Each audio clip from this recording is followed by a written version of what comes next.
Bismillahirrahmanirrahim. Bismillahirrahmanirrahim. Starting with the name of Almighty Allah, who is the most merciful and the most beneficent. Assalamu alaikum to all students of English 101, and I warmly welcome to all of you in our channel whose name is Visual Short Notes. Okay, student, we have to take start of lesson number 15, and its heading is Evaluating Text, Interpreting Visual Data. अच्छा कि interpreting visual data सबसे पहले किसे कहते हैं? Visual data कहते हैं कि वो डेटा जो कि आपके पास ग्राफ की फॉर्म में हो, चार्ट की फॉर्म में हो, डायग्राम की फॉर्म में हो, टेबल्स की फॉर्म में हो या फिर मैप की फॉर्म में हो, यानी कि वो तमाम इंफॉर्मेशन जो कि आपको ग्राफ, चार्ट, डायग्राम, टेबल और मैप की सूरत में अगर दी जाए तो उसको हम कहते हैं विजुअल डेटा। ठीक है, अगेन रिपीट कर देती हूँ, यानी कि वो तमाम डेटा जिसे ग्राफ, चार्ट, डायग्राम, टेबल और मैप की सूरत में शो किया जाता है उसको हम कहते हैं विजुअल डेटा। तो अब जैसे कि आपकी हेडिंग है इंटरप्रेटिंग द विजुअल डेटा, यानी विजुअल डेटा की तशरीह करना, उसको अंडरस्टैंड करना। अच्छा, यहाँ पर इन्होंने आपको एग्जांपल दी हुई है 24 आवर्स आफ्टर द लेक्चर, एक लेक्चर के 24 घंटे के बाद most of the student will have forgotten 75% of the information, यानी ज़्यादातर जो स्टूडेंट्स होते हैं वो 75% अपना लेक्चर भूल जाते हैं। ठीक है, आफ्टर 48 आवर्स के बाद the amount of the student remember has usually sunk to 15%, यानी कि उन्हें सिर्फ जो है ना 15% याद रहता है। Yet if the student review the information by nothing the key point in the first place, ठीक है, रीडिंग ओवर, डिस्कसिंग और using the notes, retention level as higher, यानी कि अगर उनको नोट्स नहीं प्रोवाइड किए जाएंगे, उनके सामने एक चीज़ पेश नहीं की जाएगी, उन्हें कुछ दिखाया नहीं जाएगा तो वो सारा लेक्चर भूल जाएंगे, 70 से 85% तक भूल जाएंगे। लेकिन अगर उन्हें इन्फॉर्मेशन जो है पिक्चर की फॉर्म में, विजुअल की फॉर्म में, अगर जो भी इन्फॉर्मेशन है जो लेक्चर दिया जा रहा है वो उनको विजुअल की फॉर्म में दिया जाएगा तो they will remember 70 to 85% of their lecture. Okay, अच्छा, सबसे पहले आता है टेबल। टेबल क्या होता है? The purpose of the table is to give the reader numerical information at a glance. अच्छा, टेबल जो होता है वो टेबल हम इसलिए बनाते हैं जो भी रीडर है, जो पढ़ने वाला है, उसको जो भी मालूमात है वो उसको नंबर की फॉर्म में मिले, जैसे ही वो कोई टेबल देखे वो अंडरस्टैंड कर जाए। ठीक है, they are use to show various kind of information clear compact column. Table में क्या होता है, आप टेबल देखेंगे, टेबल में डिफरेंट कॉलम होते हैं, 1 2 3 4 वट एवर जितनी आपकी इन्फॉर्मेशन के अकॉर्डिंग क्या होते हैं, आपके पास कॉलम होते हैं। ठीक है, अगर पूछा जाए कि टेबल्स का क्या मकसद होता है, टेबल्स क्यों क्रिएट किए जाते हैं, तो टेबल का मकसद ये होता है कि जो रीडर है उसको न्यूमेरिकल फॉर्म में, नंबर की फॉर्म में इंफॉर्मेशन मिल सके।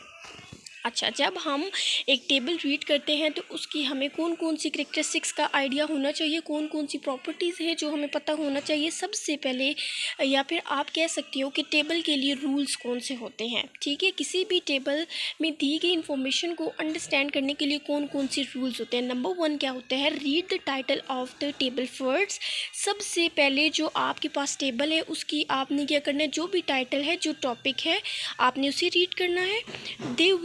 दे will tell you what information is shown in the table, जिसके आप जैसे ही उस टॉपिक को रीड करेंगे आपको पता चल जाएगा कि ये जो टेबल है वो किसके बारे में है। ठीक है, नंबर वन क्या है कि आपने टेबल के ऊपर जो टॉपिक है उस टॉपिक को रीड करना है। उसको रीड करने से आप किस चीज़ को अंडरस्टैंड कर सकेंगे कि ये जो टेबल है वो किसके बारे में है। नेक्स्ट है, always look at the foot note given at the end और the bottom of the table, it will explain और give additional information that is necessary for an accurate interpretation of the data।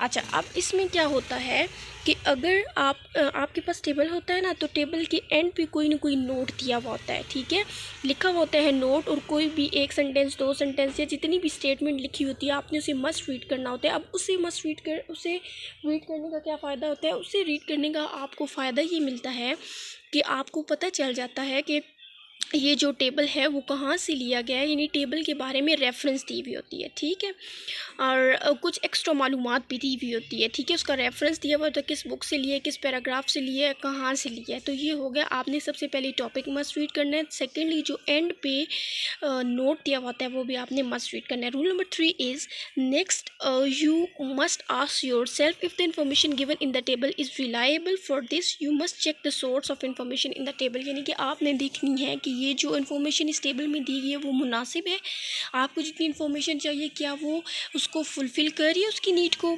अच्छा, next है after that look the reading heading of each column. Be sure you understand exactly that each heading refers include each column. Also notice the unit that are used. They could be in the numbers, money, weight, percentage, date, sex, etc. Acha, the unit may also column to column. Finally, you must read the figure carefully and interpret accurately. अच्छा, सबसे पहले मैं आपको बता देती हूँ इसकी summary कि आपने टेबल के लिए कौन से रूल एंड रेगुलेशन होते हैं। सबसे पहले टॉपिक जो होता है टॉपिक को अंडरस्टैंड करना है। टॉपिक को अंडरस्टैंड करने से आपको क्या पता चल जाएगा कि ये जो टेबल है वो किसके बारे में है, क्या आपको जो इन्फॉर्मेशन चाहिए ये टेबल उसके बारे में है। ठीक है, सेकंड आपने क्या करना है, टेबल के एंड पे जो भी इन्फॉर्मेशन दी हुई होती है, जो नोट दिया हुआ होता है, आपने उसे भी पढ़ना है ताकि आपको पता चल जाए कि ये टेबल कहाँ से लिया गया है, इसकी रेफरेंस क्या है, किस बुक से लिया गया है या फिर किस राइटर के सेंटेंसेस को लिया गया है, प्रेफर किया गया है। ठीक है, इसके बाद आपने क्या करना है, हर कॉलम को पढ़ लेना है। ठीक है, और कॉलम को जब आप पढ़ेंगे तो आपको आइडिया हो जाएगा कि वो जो है नंबर्स के बारे में और वेट के बारे में, और फिर आपको पता चल जाएगा जब आप उससे अच्छे तरीके से अंडरस्टैंड करेंगे तो यू विल गेट आइडिया कि ये आपको ये जो टेबल है ये आपकी इन्फॉर्मेशन को फुलफ़िल कर रहा है या नहीं, आपकी नीड्स को फुलफ़िल कर रहा है या नहीं। I hope so you will understand that. Okay, next देख लेते हैं कि क्या है।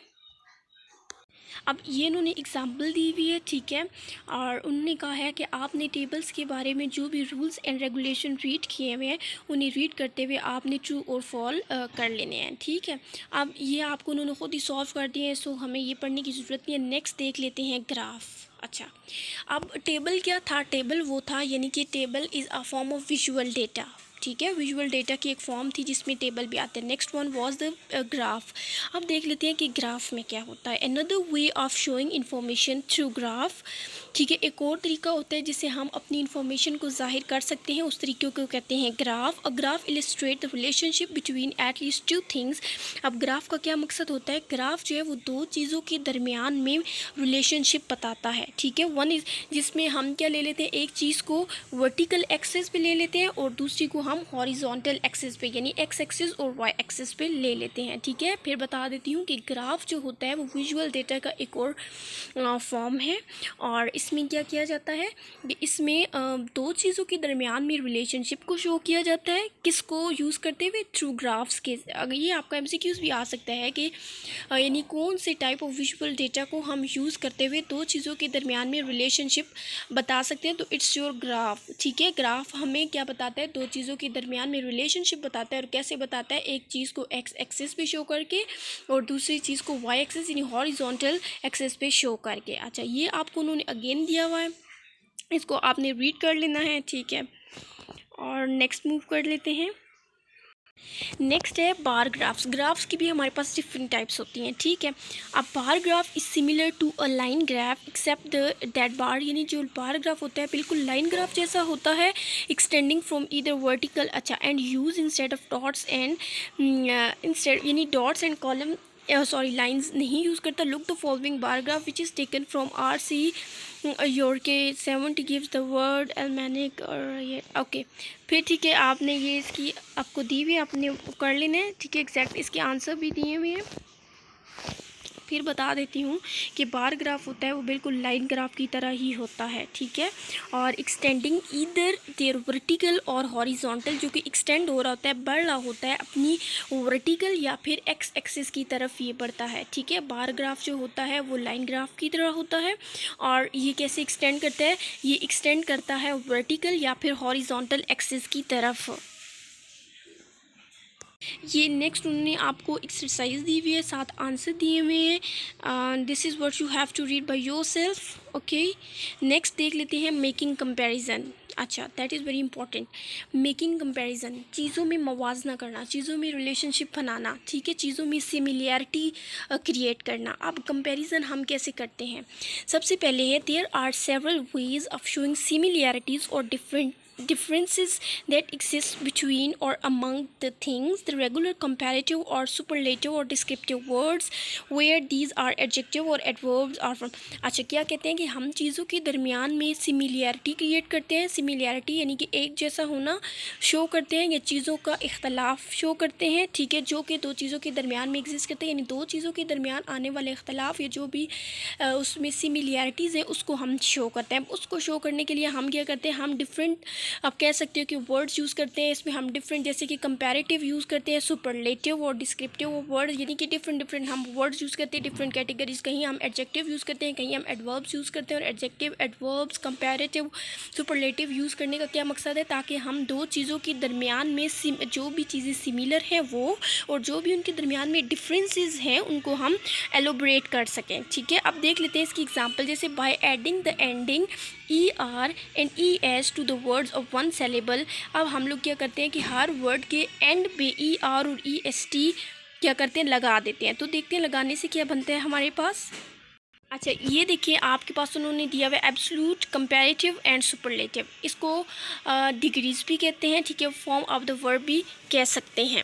अच्छा, अब जैसे कि एडजेक्टिव है, एडजेक्टिव में क्या है, न्यू, तो न्यू का कंपैरेटिव हो गया न्यूअर, सुपरलेटिव हो गया newest.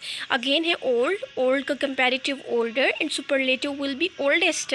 Then big, bigger, biggest. Adverb will be soon, soon के साथ आगे सूनर, ठीक है, क्योंकि हमने कहा था हम EST और ER ऐड कर रहे हैं। Soon, sooner, soonest, late, later, latest. अब क्या है कि जो आपके पास होते हैं एडजेक्टिव में, ठीक है, उसके कंपैरेटिव के साथ हमने ER लगा देना है और सुपरलेटिव के साथ EST लगाना है। सिमिलरली जब एडवर्ब की बात आएगी तो हमने कंपैरेटिव के साथ ER लगाना है, जबकि सुपरलेटिव के साथ EST लगाना है। अच्छा, नेक्स्ट उन्होंने अगेन आपको दिया हुआ है, by placing the words the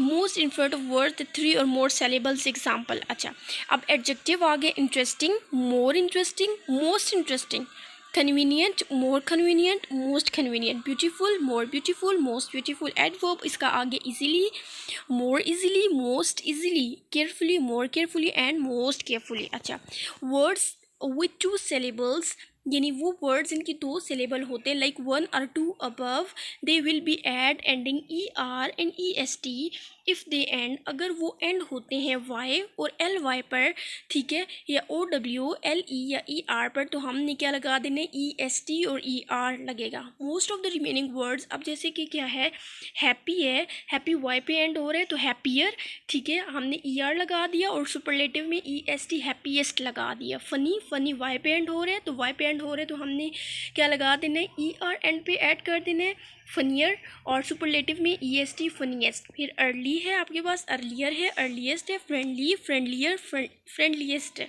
similarly आपके पास कुछ और एग्जांपल है, इनको आपने रीड कर लेने। इसके बाद है 2 syllable adverbs ending LY, take, more और मोस्ट। अब जो वर्ड्स आपके पास LY में एंड हो रहे हैं उनको हमने मोर और मोस्ट के साथ क्या कर लेना है, चेंज कर लेना है। Let's see how. Now we have example quickly. Quickly ends at LY or Y, and we have to add more quickly, most quickly, then slowly, more slowly, most slowly, then badly, more badly and most badly। अच्छा जी, ये आपको उन्होंने दी हुई again examples, absolute क्या है, comparative and superlative. This is what you have to do by yourself. Okay, next one is some common 2 syllable adjective can either type of information। अब जैसे कि common है, commoner, more common, commonest, most common, handsome, handsomer, handsomer, more handsome, handsome, handsomest, most handsome, polite, politer, more polite, politest, more polite, quiet, quieter, more quiet, quietest, more quiet। Okay, next ये उन्होंने आपको examples दी हुई हैं, आपने repeat कर लेनी है, ठीक है। अब क्या है कि there are small number of adjective and adverb that form the comparative superlative using irregular। अच्छा, नेक्स्ट देख लेते हैं। अब ये सवाल पैदा होता है कि कंपैरिजन क्यों यूज़ करते हैं, कंपैरिजन यूज़ करने का क्या मकसद होता है। There are many reason for using comparison in discourse, they may be use to show. अब कंपैरिजन शो करने का मतलब क्या है, इक्वेलेंस, हम बता सकें कि ये सेंटेंसेस, ये स्टेटमेंट इक्वेलेंस है या नॉन इक्वेलेंस, वो बराबर नहीं है, द सुपरलेटिव या फिर पैरेलल इंक्रीज है। ये क्वेश्चन आपके पेपर में आ सकता है कि कंपैरिजन यूज़ करने का क्या मकसद है, हम क्यों कंपैरिजन यूज़ करते हैं। तो कंपैरिजन यूज़ करने के डिफरेंट रीज़न हैं और मेन जो रीज़न हैं वो क्या है, हम ताकि इक्वेलेंस शो कर सकें कि क्या वो सेंटेंसेस, क्या वो स्टेटमेंट्स इक्वल हैं, नॉन इक्वल है, वो सुपरलेटिव है या फिर पैरेलल इंक्रीज है उनमें। ठीक है। अच्छा, अब इक्वेलेंस का क्या मतलब होता है। द फॉलोइंग वर्ड्स और कंस्ट्रक्शन और यूज टू इक्वेलेंस, यानी कि सेम होना। अब ये भी आपका सवाल आ सकता है कि हम कौन से वर्ड्स यूज़ कर सकते हैं दो सेंटेंसेस को, दो स्टेटमेंट को या वर्ड्स को इक्वल करने के लिए। एज मैनी, ठीक है, as much, as same, as similar to, same, ठीक है, एज, अब आर सिमिलर, ठीक है, equal to, like, similarly, equally, comparative और comparative to, each other, each, either, all, both. ये आप सारे वो वर्ड्स हैं जो आप इक्वेलेंस को शो करने के लिए यूज़ कर सकते हैं। अब एग्जांपल उन्होंने दी हुई है and you have to do by yourself. Okay, next one is non-equivalence. The following words or construction are used non-equivalence, यानी कि उनमें कोई बराबरी नहीं है, वो सेम नहीं है। तो ऐसे लफ्ज़ जो सेम ना हो उनको हम कैसे शो कर सकते हैं। नॉट एज, ठीक है, नॉट, ठीक है, एज वर्ड, इधर मोर, अब मोर और देन, इनमें कोई एक, ये दोनों लफ्ज़ एक जैसे नहीं है। Fewer than, less than, greater than, not as much, either, nor, not as many, equal, unequally, like, unlike. ठीक है, ये हो गया आपके। ओके, नेक्स्ट देख लेते हैं। नेक्स्ट है हमारे पास the superlative. The following words and और construction are use to show one item compare with others. The word हम ई एस टी लगा सकते हैं, the most, the least plus word. ठीक है, यानी जो भी आपका वर्ड है आप वर्ड के साथ या तो ई एस टी लगा दें या फिर आप मोस्ट लगा देंगे या फिर आप लीस्ट लगा देंगे, तो वो जो वर्ड्स है वो आपका सुपरलेटिव बन जाएगा। ठीक है, जैसे कि fastest, most commonly, least difficult. Similar parallel increase में हमारे पास क्या है, पैरेलल इंक्रीज में द फॉलोइंग वर्ड्स एंड और instruction are use to show parallel increase, यानी कि टू कंपैरेटिव्स। अब हमने वर्ड, पहले लफ्ज़ है, ठीक है, जो भी है उसके साथ हमने ई आर का इजाफा करना है। फिर है द मोर या फिर मोर, हमने जो लफ्ज़ है लफ्ज़ के साथ या तो ई आर ऐड करना है या फिर मोर ऐड करना है, या लफ्ज़ के पहले या लफ्ज़ के बाद में। ठीक है, और फिर ये आपके पास एग्जांपल जैसे कि bigger, the more complex, the less challenging. ये उन्होंने आपके पास एग्जांपल दी हुई हैं और साथ में आंसर भी दिए हुए हैं। And student, that is what you have to do by yourself because this is your exercise and it's all about computers. ठीक है, ये कंप्यूटर के बारे में है। और पैराग्राफ, ये देखें, ये उन्होंने आपको सारा कंप्यूटर के बारे में पैराग्राफ दिया हुआ है एंड आगे से ख़ुद ही उन्होंने आप सॉल्व करके भी बता दिया है। ये आप सारा देख लें एंड ये आपने सारा रीड कर लेना है।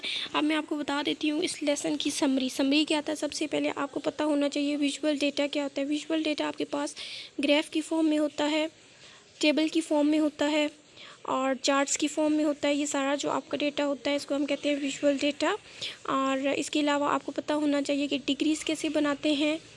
और डिग्रीज़ जैसे जिसको आप फॉर्म ऑफ द वर्ब भी कह सकते हैं, किसके साथ ई आर आएगा, किसके साथ ई एस टी का इजाफा करना है। और आपको पता होना चाहिए कि जो विजुअल डेटा होता है उसका मकसद क्या होता है। विजुअल डेटा का मकसद क्या होता है, उसको क्यों क्रिएट किया जाता है। विजुअल डेटा बेसिकली कंपैरिजन को शो करता है। और उसके आपके पास इक्वेलेंस, नॉन इक्वेलेंस, वो जो आपको मैंने 4 रीजंस पढ़ाई थी वो हो सकती हैं। And I hope so you will learn this lesson. अगर कुछ समझ नहीं आई तो you guys can ask to comments and don't forget to give your feedback to comments. Thank you so much and Allah Hafiz.